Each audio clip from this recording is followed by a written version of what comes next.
पूरे दुनिया के पैमाने पर होती है। सीवी रमन साहब भारतीय वैज्ञानिक थे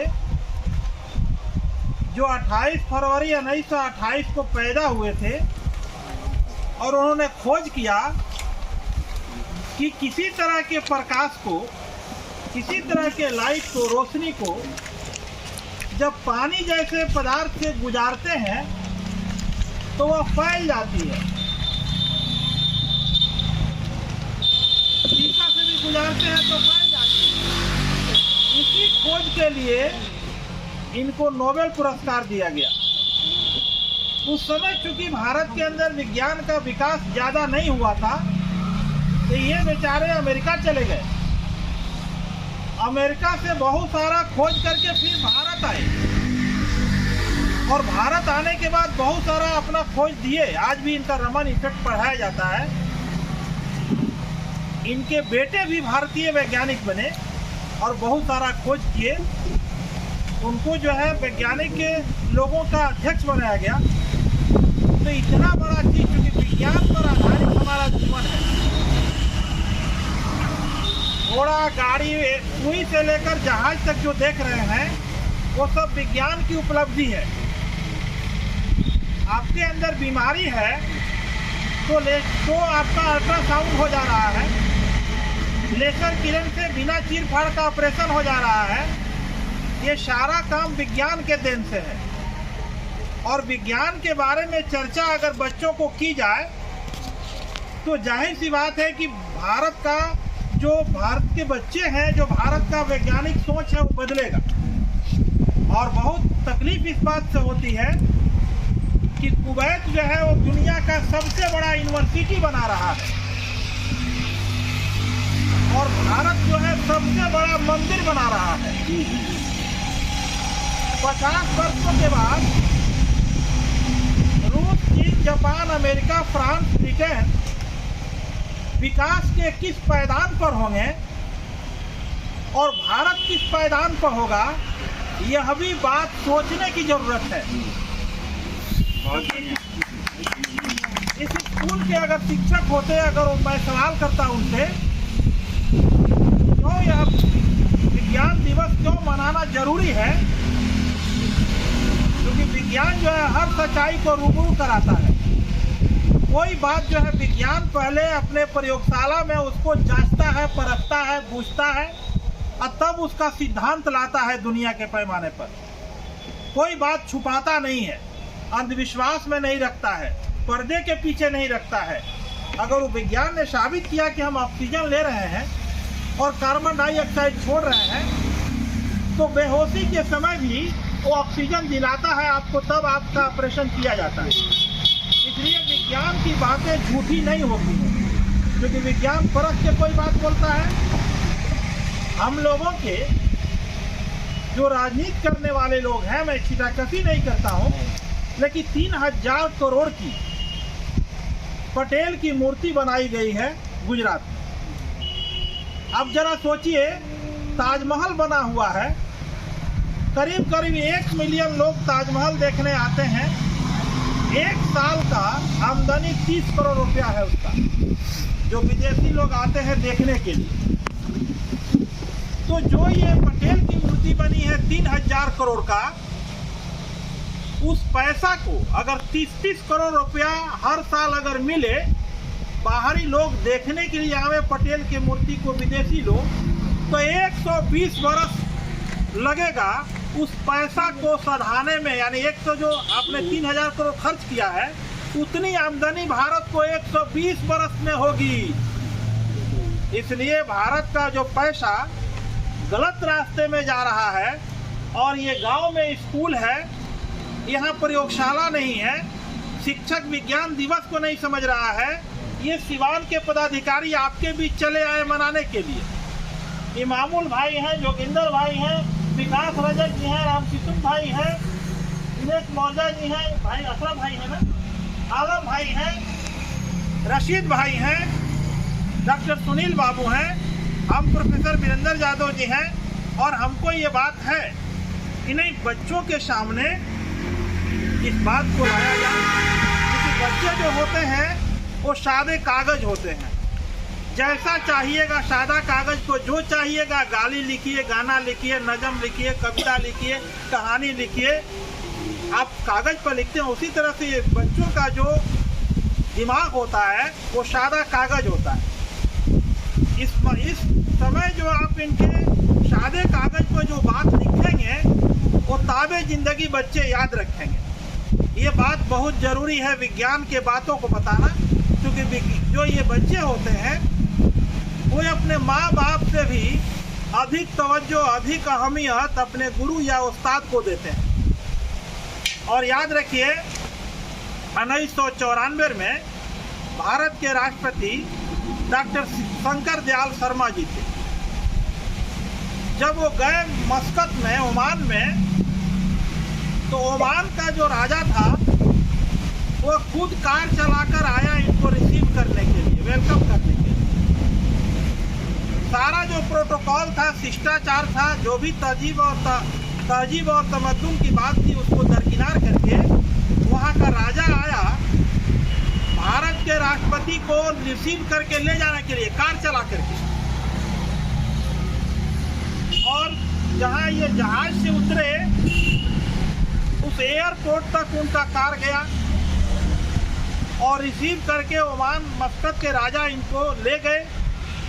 डॉक्टर शंकर दयाल शर्मा को, जो भारत के राष्ट्रपति थे।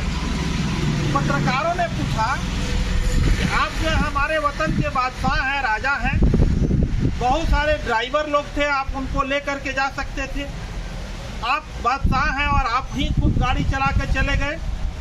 कहा उस ओमान के राजा ने कि भले वो भारत के राष्ट्रपति हैं और भले मैं ओमान का राजा हूँ, लेकिन जब मैं भारत में पढ़ता था, जब मैं भारत में पढ़ने के लिए गया था, तो ये डॉक्टर शंकर दयाल शर्मा जी मेरा उस्ताद थे, मेरा शिक्षक थे, प्रोफेसर थे वो। और सबसे पहले जो गुरु होता है वो ग्रेटर देन गॉड होता है। लोगों ने कहा हाँ ईश्वर होता है, ईश्वर से भी बड़ा उस्ताद को लोगों ने वैल्यू दिया है। तो ओमान के राजा ने कहा कि सबसे पहले डॉक्टर शंकर दयाल शर्मा मेरे गुरु हैं, उन्होंने हमको ज्ञान दिया है, तो इस लिहाज से मैं पहले उनको रिसीव करने गया। मैं दूसरे नौकर चाकर या ड्राइवर को नहीं भेजा।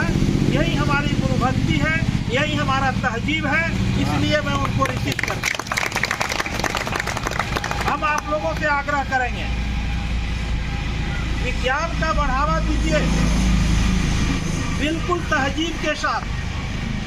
विज्ञान जो है, जो कुछ, चूंकि विज्ञान ने सब कुछ दिया है, विज्ञान मोबाइल दिया आपको कि आप जरूरी बात को समझ लेंगे, बात कर लेंगे, बुला लेंगे। अब इस किससे आप, जैसे लोहार भाई ने चाकू बना दिया, किसी के यहाँ मिलाद होगा तो वो चौड़ा काटेगा, किसी के यहाँ सत्यनारायण का कथा होगा तो प्रसादी काटेगा, लेकिन उस चाकू से आप किसी का गला काटने लगिए तो इसमें लोहार का दोष नहीं है, उसका उपयोग करने वाले, उसके इस्तेमाल करने वाले का दोष है। तो विज्ञान जो है उसी तरह का चीज़ है, वो विज्ञान ने उसका खोज कर दिया है इंसान के सहूलियत के लिए। बारूद का खोज हुआ कि हम चट्टानों को तोड़ेंगे और उसमें खनिज पदार्थ जो है निकालेंगे और इंसानियत के सहूलियत के लिए लाएंगे। लेकिन आप उसका बम बना करके और किसी का डाका डालने लगिए, किसी का पैसा लूटने लगिए, तो वह खोज करने वाले का दोष नहीं है। गांव में अगर कोई पोखरा खोदवा दिया गांव के बगल में, तो इसलिए खोदवाया हो कि गांव के पशु पक्षी मवेशी उसमें पानी पिएंगे, गर्मी के दिनों में जा कर के पानी पिएंगे, और उसमें जो लोग के पास चापाकल नहीं है जाके नहाएंगे। तो इस लिहाज से वो खुदवाया कुएं को, तो खुदवाया वो पोखरे को। तो पोखरा खुदवा दिया कि सब पशु पक्षी और जानवरों को इससे प्यास बुझेगी। लेकिन किसी का बेटा अगर घर से गुस्सा होकर के जा कर के उसमें डूब के मर गया, तो वो आदमी कहेगा कि इतना बेहुदा आदमी था कि गांव में पोखरा खुदवा दिया, हमारा बेटा मर गया। तो वो सकारात्मक नहीं सोचेगा कि कितना उसका विचार ऊंचा था, कितना वो हमदर्द था, कितना उसके अंदर रहम की बात थी, दया दिखलाता था कि पशु पक्षियों के लिए भी वो सोचा करता था कि पोखरा खुदवा दिया। इसी तरह से हर चीज़ों का नकारात्मक और सकारात्मक दोनों पहलू हैं। उसका पॉजिटिव और नेगेटिव दोनों उसका असर है। इस्तेमाल करने वाले पर वह निर्भर करता है कि किस रूप में वो विज्ञान की बातों को लेता है, क्योंकि विज्ञान जो है वो जात धर्म नहीं देखता है। जैसे अगर हमको बुखार लग गया और पैरासीटामोल गोली हम खाए तो हिंदू हो, मुसलमान हो, सिख हो, ईसाई हो, डोम हो, चमार हो, अहिर हो, औलिया हो, कुमार हो, बामन हो, सब लोग उस दवा जब खाएंगे तो बुखार उनका उतरेगा। आप ये पूछने नहीं जाते हैं कि किस जात का आदमी ये बनाया है दवा को, वो ईसाई है कि हिंदू है, वो भारत का है कि विदेश का है। उसी तरह से कोई भी जो खोज होता है तो उस खोज से पूरे दुनिया के लोगों को लाभ मिलता है, और इसीलिए विज्ञान दिवस मनाने की जरूरत भी है। क्योंकि बच्चे हो, बूढ़े हो, जैसे ये चश्मा अगर हमको आँख से नहीं दिखाई देता है, अगर चश्मा बनाने वाले ने पहना दिया हमको, तो हमको दूसरे की अब मदद नहीं चाहिए। हम जो है अपने चल करके बाजार जा सकते हैं, घर लौट सकते हैं। उस तरह से ये मोटरसाइकिल बनाया अगर विज्ञान ने, किसी ने खोज किया, क्योंकि इंसान का जो ब्रेन है, मन जो है एक चौराहा है मंगल भाई। ऐसी मन जो चौराहे पर बहुत सारे विचार रूपी यात्री जो है गुजरते रहते हैं, और जो विचार अच्छे होते हैं मन उसको पकड़ लेता है, उसको सोचता है, विचारता है, खोजता है। इसलिए मन को हजार आंखें होती है। कोई भी वैज्ञानिक, जैसे डॉक्टर अब्दुल कलाम साहब थे, अब्दुल कलाम साहब भारत के राष्ट्रपति बने। भारत को 6 मिसाइल बना के दिया अब्दुल कलाम ने, और भारत महाशक्ति में आ गया। और वह व्यक्ति कहते थे कि हमारे पास इतना, क्योंकि विज्ञान का हम उपयोग जो है वो मानवता की रक्षा के लिए करेंगे। हमको चाहिए हथियार, लेकिन हमारा पड़ोसी अगर हमारे लिए हथियार बना रहा है तो हमको उससे डर, उसके अंदर डर पैदा करने के लिए हम भी बनाएंगे, लेकिन हम उसका इस्तेमाल पहले नहीं करेंगे। तो विज्ञान जो है सब कुछ बनाया। देखिए उतने बड़े सोच के व्यक्ति को आज भी जो है भारत का वो पहले राष्ट्रपति हैं जिनको रामेश्वर मंदिर के कैंपस में दफनाया गया है। किसी मुसलमान को किसी मंदिर के कैंपस में नहीं दफनाया जा सकता है, क्योंकि मजहबी जो तुरंत तनाव हो जाएगा। लेकिन वो ऐसे राष्ट्रपति थे, उन्होंने साफ विज्ञान से नाता बच्चों को जोड़ने को कहा। और यहाँ पर क्या है, इतना यहाँ का शिक्षा जो है वो दोषपूर्ण है कि भाई यहाँ पर विज्ञान का टीचर आता है, केमिस्ट्री का, वो कहता है कि 2 अणु हाइड्रोजन और 1 अणु ऑक्सीजन मिलकर जल बनाता है। ज्योग्राफी के टीचर आते हैं, भूगोल पढ़ाने वाले, वो कहते हैं कि पानी जब गर्म होता है, भाप बनता है, ऊपर जाता है, धुआं से मिलता है, बादल में मिल करके और वाटर ड्रॉप बनता है, और हवा के माध्यम से जब पर्वत से टकराता है तो उन क्षेत्रों में बारिश होती है। तब तक संस्कृत में पढ़ाया जाता है कि भाई जल के देवता वरुण होते हैं, गुस्सा होते हैं तो वो बारिश करते हैं या सुखाड़ डालते हैं। तो बच्चा जो है 3 तरह का बातों सुन रहा है। अब वो सोचता रहता है कि ये कहाँ से आ गया बात। इसलिए विज्ञान के बातों को जब तवज्जो दीजिएगा, विज्ञान के अंदर कोई जात धर्म नहीं है। विज्ञान जो है वो खोज करता है सबके। हवाई जहाज पर आप जा रहे हैं, रेलगाड़ी पर आप जा रहे हैं, तो वहाँ पर कोई जात धर्म देश की दुनिया की बात नहीं है। वहाँ इंसान का ब्रेन कितना डेवलप किया है। कलकत्ता लोग पैदल जाते थे, बीच रास्ते में ही मर जाते थे। अभी जो स्थिति ये बनी है कि विज्ञान जो है जो खोज किया है, 1 सेकंड में 38,000 किलोमीटर रॉकेट जो है चला जा रहा है आसमान में। सोचिए, पलक झपकेगा तो 38,000 किलोमीटर, यानी 940 किलोमीटर सिवान से दिल्ली की दूरी है, 980 किलोमीटर। अब सोचिए कि 38,000 किलोमीटर खाली पलक झपकेगा तो दूरी तय कर ले। तो इतना जो खोज हुआ है दुनिया के पैमाने पर, सब विज्ञान का देन है। और अभी जो स्थिति है कि भाई हमारा फेफड़ा खराब हो जाए, अब तो ऐसा हो गया है कि भाई काफ़ी बदलाव आ रहा है। विज्ञान में इतना चेंजिंग किया है कि विज्ञान के चीज़ों को बढ़ावा दिया जाएगा तो कर लो दुनिया मुट्ठी में। जो आप करते हैं ऐसा नैनो टेक्नोलॉजी है। इमामुल भाई, नैनो टेक्नोलॉजी आया है विज्ञान में। नैनो टेक्नोलॉजी में क्या है, जब ही आपके अंदर बात आ गई मन में कि हमारा कमीज भी उस बच्चे जैसा लाल हो जाए जैसा वो पहना है, तो आपके माइंड में ये बात आएगी और वो कपड़ा जो है रंगीन बन जाएगा। उसका नाम दिया है नैनो टेक्नोलॉजी। नैनो टेक्नोलॉजी क्या है, जो बच्चे पढ़ते होंगे वो जानेंगे, पढ़ाया जाएगा आप लोगों को कि 1 मीटर को 1 करोड़ हिस्से में बांट दिया जाए तो जो सबसे छोटी इकाई बनती है उसी का नाम नैनो होता है। उस स्केल पर बनाया गया है। जूता बन गया है, खिलौना बन गया है, कपड़े बन गए हैं। नैनो कार आ गई है, 1,10,000 में मिल रही थी लखटकिया कार। अब जो है कह रहा है, वो कह रहा है विज्ञान कि आपका यह हाथ टूट गया तो हम प्लास्टिक या लकड़ी का हाथ नहीं लगाएंगे या लोहे का नहीं लगाएंगे, बल्कि जो उंगली देख रहे हैं, हाड़ मांस नस देख रहे हैं, ये जो है मैं लैब में पैदा करूंगा और डायरेक्ट हाथ लग जाएगा। इसी तरह से मानव क्लोन बन गया है। मानव क्लोन क्या है, कहीं से बॉडी का मांस लिया, डीएनए टेस्ट उसको क्या किया कि प्रतिक्रिया करा करके आदमी जैसे अगर मंगल भाई हैं तो मंगल भाई के जैसा 20 को मंगल को तैयार कर दिया वैज्ञानिकों ने।